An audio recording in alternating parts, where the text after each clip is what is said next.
কেউ কেউ বলার চেষ্টা করছেন যে সরকার আসলে নিজেই কন্ট্রোল করতে পারছে না, যার কারণে হচ্ছে কি যে অনেক কিছুই ঘটে যাচ্ছে, সরকার এই ক্ষেত্রে বিষয়টাকে ব্যালেন্স করতে পারছে না। হুঁশিয়ারি দিচ্ছেন, হুমকি দিচ্ছেন, অ্যাকশনের কথাও বলছেন, মাঠে ডেভিল হান্টও চলছে। বাট এই ডেভিলদের বাহিরেও কিন্তু কিছু ডেভিল আছে। এই মুহূর্তে যত ডেভিল ধরা হচ্ছে সবগুলো আওয়ামী লীগের নেতা কর্মী, কিন্তু এর বাহিরেও মব করা কিছু ডেভিল আছে যারা বিভিন্ন জায়গায় বিভিন্ন ঘটনা ঘটাচ্ছে।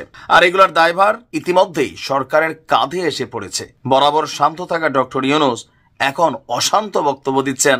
ভারতীয় মিডিয়া সরাসরি প্রশ্ন তুলেছে, কেন ঢাকার সঙ্গে পাকিস্তানের সম্পর্ক এত দ্রুত উষ্ণ হয়ে উঠছে? এই নতুন পরিস্থিতির পেছনে যে একটা ঘটনা আছে তা অস্বীকার করার উপায় নেই। ভারতের পররাষ্ট্র সচিব বিক্রম মিশ্র মাত্র 1 মাস আগে ঢাকায় গোপন এক বার্তা নিয়ে এসেছিলেন। ভারতীয় গণমাধ্যমের দাবি, তিনি বাংলাদেশ সরকারকে 3টি কঠিন শর্ত দিয়েছিলেন। আসসালামু আলাইকুম প্রিয় দর্শক শ্রোতা, বাংলাদেশের সাথে সুসম্পর্ক রক্ষা করতে চায় ভারত। মোদি এবার 3 শর্ত দিয়েছিল বাংলাদেশের সাথে ভারতের সম্পর্ক পুনরায় জোরদার করার জন্য। ডক্টর ইউনূসের সরকার সেই 3 শর্ত প্রত্যাখ্যান করেছে। মোদির সেই 3 শর্ত কি ছিল, চলুন ভিডিওতে বিস্তারিত দেখে আসি। কেউ কেউ বলার চেষ্টা করছেন যে সরকার আসলে নিজেই কন্ট্রোল করতে পারছে না, যার কারণে হচ্ছে কি যে অনেক কিছুই ঘটে যাচ্ছে, সরকার এই ক্ষেত্রে বিষয়টাকে ব্যালেন্স করতে পারছে না। হুঁশিয়ারি দিচ্ছেন, হুমকি দিচ্ছেন, অ্যাকশনের কথাও বলছেন, মাঠে ডেভিল হান্টও চলছে। বাট এই ডেভিলদের বাহিরেও কিন্তু কিছু ডেভিল আছে। এই মুহূর্তে যত ডেভিল ধরা হচ্ছে সবগুলো আওয়ামী লীগের নেতা কর্মী, কিন্তু এর বাহিরেও মব করা কিছু ডেভিল আছে যারা বিভিন্ন জায়গায় বিভিন্ন ঘটনা ঘটাচ্ছে। আর এগুলোর দায়ভার ইতিমধ্যেই সরকারের কাঁধে এসে পড়েছে। বরাবর শান্ত থাকা ডক্টর ইউনূস এখন অশান্ত বক্তব্য দিচ্ছেন। বাট আমরা আশা করি ওনার এই বক্তব্যগুলোর পরে মিনিমাম লেভেলে এই মবের যে খেলা সারা বাংলাদেশে, যে আইনের তোয়াক্কা নাই, পুলিশ নাই মনে হয় দেশটাতে, আমার কথা পছন্দ হয়েছে না, এ বাড়ি ভেঙে ফেলো, তার দোকান লুটপাট করে ফেলো, তারে মাইরা ফেলো, তারে একটা ট্যাগ দিয়ে দাও, এই খেলাটা বন্ধ করতে হবে। এটা নিয়ে কিন্তু মোটামুটি একটা শক্ত বক্তব্য দিচ্ছেন ডক্টর ইউনূস। ইভেন আমরা দেখলাম যে গতকালকে এই সরকারের মাস্টারমাইন্ড হিসেবে খ্যাত মাহফুজও কিন্তু বলছেন, যদি চেতনাকে ধারণ করেন তাহলে মব বন্ধ করেন, আর যদি মব বন্ধ না করেন তাহলে মবকারীদেরকেও ডেভিল হিসেবে ট্রিট করা হবে। তার মাঝখানে গতকালকে আপনারা জানেন যে বইমেলাতে একটা স্টলে কিছু আলেমরা বা কওমি মাদ্রাসার ছেলেরা গিয়া এক ধরনের মব করছে সেখানে। কেন? তসলিমা নাসরিনের বই বিক্রি করে, এই একটা ইস্যুতে। এখন সেটা নিয়ে কিন্তু দোকানটার মধ্যে ভাঙচুর করা হয়েছে। এখন আমি ব্যক্তিগতভাবে তসলিমা নাসরিনের পছন্দ করি না, কিন্তু তসলিমা নাসরিনের বই যিনি বিক্রি করছেন বাংলা একাডেমির অনুমোদন নিয়েই তো করতেছেন। তাহলে অনুমোদন কেন বাংলা একাডেমি দিল? আর বাংলা একাডেমি যদি অনুমোদন দিয়া থাকে তাহলে আপনার মন চাচ্ছেন একটা দোকানে যে ভাঙচুর করবেন, এটা তো ভাই গুন্ডামি, স্পষ্ট এটা গুন্ডামি। তো এই যে গুন্ডামি পান্ডামি চলছে, এ নিয়ে বইমেলায় যে হামলা হয়েছে সেই হামলার তীব্র নিন্দা জানিয়েছে ডক্টর ইউনূস এবং তার সরকার। একই সঙ্গে সরকারের একদম শীর্ষ পর্যায়ে একটা নির্দেশনা দেওয়া হয়েছে যে গতকালকের ঘটনায় কারা জড়িত। তো সবার তো ভিডিও ফুটেজ আছেই, আলগা তো জানার দরকার নাই। একটা তো জোতা ঝুলে হয়ে গেছে, আমার বাড়ি বামনবাড়িয়া, পুলিশ টুলিশ ভয় পাই না ভাই, এই করালাম সেই করালাম, এটি ফুটেজ আছে। আচ্ছা, তো সরকারের বক্তব্য হচ্ছে যে যাদের ফুটেজ আছে বা না আছে যাই হোক, দোষীদেরকে অতি দ্রুত আইনের আওতায় আনা। প্রধান উপদেষ্টার প্রেস উইং থেকে বলছে যে বইমেলায় একটি বইয়ের দোকানে হামলা যেটা হয়েছে এটা তীব্র নিন্দনীয়, আর বাংলাদেশের নাগরিকদের অধিকার এবং দেশের আইনের প্রতি অবজ্ঞার পরিচয় দেয় এই হামলা। তবে এমন হামলা অনেক জায়গায় চলে, সরকারের ওই দিকেও নজর রাখা উচিত। আর এই ধরনের সহিংসতা, এটা কি বলা হয় যে বাংলাদেশের সাংস্কৃতিক অনুষ্ঠানের উন্মুক্ত মনের চেতনার সঙ্গে বিশ্বাসঘাতকতা করে, যা 1952 সালের 21শে ফেব্রুয়ারি যে মাতৃভাষার জন্য জীবন উৎসর্গ সেটাকেও সাংঘর্ষিক অবস্থায় নেয়।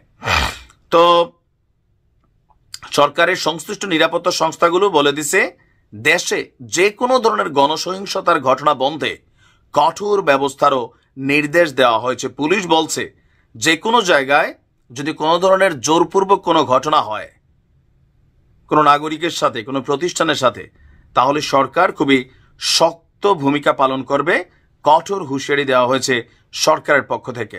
আমরা মনে করি দেখেন, মবের যে খেলাটা হচ্ছে, এই খেলা কিন্তু ভবিষ্যতে আবার হবে, হবে না? হবে। কেন হবে বলি, আজকে আওয়ামী লীগ বাটে আছে, বিপদে আছে, অন্যায় করছে, তো অন্যায়ের জন্য তো এদেশে আইন আছে, সরকার আছে, বিচার করবে সরকার আইনের মাধ্যমে। আপনার ভালো লাগছে বুলডোজার দিয়ে বাড়ি ভেঙে ফেললেন, অমুকের দোকান ভেঙে ফেললেন, এমন তো না যে দেশে আইন নাই। তো এই যে ভাঙ্গাভাঙ্গির খেলা, বাংলাদেশের মানুষ ভালো কাজের উপকার মানে প্রতিদান দেখ না দেখ, খারাপ কাজের প্রতিদান সে 10 গুণ দেয়। যেটা নতুন চালু হবে এটা 10 গুণ বেশি আকারে ফিরে আসবে, এটা মাথায় রেখেন। কারণ বাংলাদেশের মানুষের চরিত্র আমাদের এইটা, কোনো কিছু একটা পাইলে এইটারে মনে করলেন 10 গুণ বাড়ামো, এটাই নিয়ম। দেশে সরকার আছে, সরকারকে কাজ করতে দেন। আপনি যদি কারো দ্বারা নির্যাতিত হয়ে থাকেন, আইনের মধ্যে তার বিরুদ্ধে মামলা করেন, যে অপরাধী তার বিরুদ্ধে মামলা করেন, মামলাটা আপনার বাদী নিজেই জানে না মামলাকার। বাংলাদেশে এখন এগুলো অনেক জায়গায় হচ্ছে, আসামি একজনের জায়গায় দিয়ে বসতে অজ্ঞাতনামা 50 জন, অমুকে কয় তারও দিয়া দে, কারণ কি তারে ভাল লাগে না, দিয়ে দিচ্ছে। এরকম ভুয়া মামলা হচ্ছে অনেক, সরকারগুলো কথা বলে। আর এই মব জাস্টিসের খেলা বন্ধ করতে হবে, নয়তো এই মব জাস্টিস যুগে যুগে ফিরে আসবে। তখনও আমরা এইভাবেই বুঝাবো ভাই, কিন্তু লাভ হবে না, আপনার ক্ষতি হবে। দেশে আইন আছে, আইনের মধ্যে সবাই চলুন, তাহলে এই যে এই নতুন বাংলাদেশ বা আমরা স্বপ্ন দেখতেছি আগামী দিনে বাংলাদেশ পরিবর্তিত হবে, আইনের সুশাসন প্রতিষ্ঠিত হবে। কেমনে হবে? হওয়ার রাস্তাতে আমরা আসি নাই। ভারতের পররাষ্ট্র সচিব বিক্রম মিশ্র মাত্র 1 মাস আগে ঢাকায় গোপন এক বার্তা নিয়ে এসেছিলেন। ভারতীয় গণমাধ্যমের দাবি, তিনি বাংলাদেশ সরকারকে 3টি কঠিন শর্ত দিয়েছিলেন। প্রথম শর্ত, ভারতের কেন্দ্রীয় মন্ত্রীদের সাথে বাংলাদেশের কোনো রাজনৈতিক যোগাযোগ না রাখা। দ্বিতীয়ত, শেখ হাসিনাকে বাংলাদেশি নতুন প্রশাসন যেন দেশে ফেরানোর কোনো উদ্যোগ না নেয়। আর সবশেষ, বাংলাদেশ যেন দেশের সংখ্যালঘু হিন্দু সম্প্রদায়ের বিরুদ্ধে সহিংসতা বন্ধে কঠোর ব্যবস্থা নেয়। এই বার্তায় কি প্রতিক্রিয়া দিল ঢাকা? ভারতীয় গণমাধ্যমের মতে, বাংলাদেশ কার্যত ভারতের সব শর্ত প্রত্যাখ্যান করেছে। বিক্রম মিশ্রের সফরের মাত্র 1 মাসের মাথায় বাংলাদেশের সামরিক ও প্রশাসনিক কর্মকর্তারা পাকিস্তানে উচ্চ পর্যায়ের বৈঠক করেছেন। পাল্টা সফরে ইসলামাবাদের কর্মকর্তারাও এসেছেন ঢাকায়। ভারতের একাধিক সংবাদ মাধ্যম যেমন ইন্ডিয়া টুডে ও হিন্দুস্তান টাইমস বলছে, এটি বাংলাদেশের পক্ষ থেকে একটি কৌশলগত বার্তা। একজন বিশ্লেষকের ভাষায়, বাংলাদেশ বুঝিয়ে দিয়েছে যে তারা কেবল ভারতের শর্ত মেনে চলার জন্য বসে নেই, পাকিস্তানের সঙ্গে তাদের কৌশলগত বিকল্প খোলা রয়েছে। 15 বছর ধরে বাংলাদেশের সঙ্গে পাকিস্তানের সম্পর্ক ছিল শীতল। শেখ হাসিনা সরকার পাকিস্তানের বিরুদ্ধে একাধিকবার কঠোর অবস্থান নিয়েছে, বিশেষ করে 1971 সালের যুদ্ধাপরাধের বিচার নিয়ে। কিন্তু বর্তমান রাজনৈতিক বাস্তবতায় দৃশ্যপট বদলেছে। বাংলাদেশের অন্তর্বর্তীকালীন সরকার এখন অনেক বেশি স্বাধীনভাবে পররাষ্ট্রনীতি সাজাচ্ছে। তারা চীনের সাথে সম্পর্ক গভীর করেছে, পাকিস্তানের সাথে সম্পর্ক পুনরুদ্ধার করছে এবং ভারতের একতরফা শর্ত মানতে রাজি নয়। ভারতের জন্য এটি সহজ পরিস্থিতি নয়। ভারতীয় বিশ্লেষকরা বলছেন, বাংলাদেশের নতুন সরকার ভারতের চাপে নতি স্বীকার করেনি। পাকিস্তান এবং বাংলাদেশের মধ্যে সামরিক ও কূটনৈতিক সম্পর্ক পুনরায় উষ্ণ হচ্ছে, যা ভারতের জন্য অস্বস্তিকর। চীন এবং পাকিস্তান একসাথে বাংলাদেশকে প্রভাবিত করতে চাইছে, যা ভারতের আঞ্চলিক আধিপত্যের জন্য হুমকি। এক ভারতীয় কূটনীতিক বলেছেন, নয়াদিল্লি যদি বাংলাদেশের সঙ্গে সম্পর্ক বজায় রাখতে চায়, তবে তাদের পুরনো দাদাগিরি নীতি বদলাতে হবে। বাংলাদেশ কি পাকিস্তানের সাথে সম্পর্ক আরও গভীর করবে? ভারত কি কৌশল বদলাবে? এ প্রশ্নগুলোর উত্তর পাওয়া যাবে আগামী কয়েক মাসের কূটনৈতিক পদক্ষেপে। আপাতত একটা বিষয় নিশ্চিত, ঢাকা তার পররাষ্ট্রনীতিতে নতুন দিক নির্দেশনা নিচ্ছে এবং নয়াদিল্লির জন্য এটি অশনি সংকেত।